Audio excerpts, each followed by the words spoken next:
প্রথম সন্তান মেয়ে, প্রত্যাশা ছিল ছেলে হবে, কিন্তু দ্বিতীয় সন্তানও মেয়ে হয়।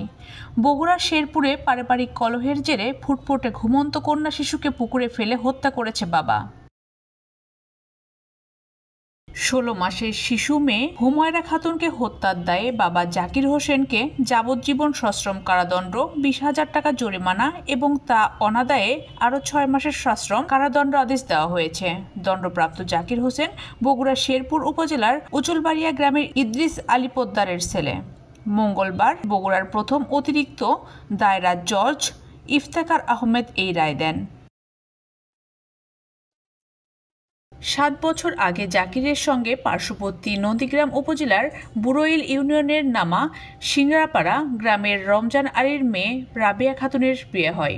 বিয়ের পর ভালোই চলছিল তাদের সংসার। 1 বছরের মাথায় একটি মেয়ে সন্তানের জন্ম হয়।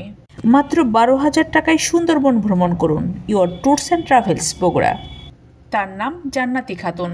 এরপর বাবা জাকিরের প্রত্যাশা ছিল ছেলে সন্তানের, কিন্তু দ্বিতীয় সন্তানও মেয়ে হয়। এতে ক্ষুব্ধ হন তিনি। এরই ধারাবাহিকতায় সামান্য বিষয় নিয়েই স্বামী স্ত্রীর মধ্যে মনোমালিন্য তৈরি হয়। এ কারণে তাদের মধ্যে পারিবারিক কলহ লেগেই থাকত। এর জের ধরে 2022 সালের 26 সেপ্টেম্বর সন্ধ্যায় স্বামী স্ত্রীর মধ্যে ঝগড়া হয়। এক পর্যায়ে সবাই ঘুমিয়ে পড়লে রাতে কোনো এক সময় ঘুমন্ত শিশুকে পুকুরে ফেলে দেন বাবা। নিহত শিশুর মা রাবেয়া খাতুন বলেন, মধ্যরাতে ঘুম থেকে জেগে দেখি আমার মেয়ে হুমায়রা খাটের উপর নেই। পরে পরিবারের সবাইকে ঘুম থেকে ডেকে বিষয়টি জানাই। সেই সঙ্গে আমার বোন দুলাভাইকে খবর দেই। প্রতিবেশীদের জানানো হয়। এরপর সবাই খোঁজাখুঁজি শুরু করে।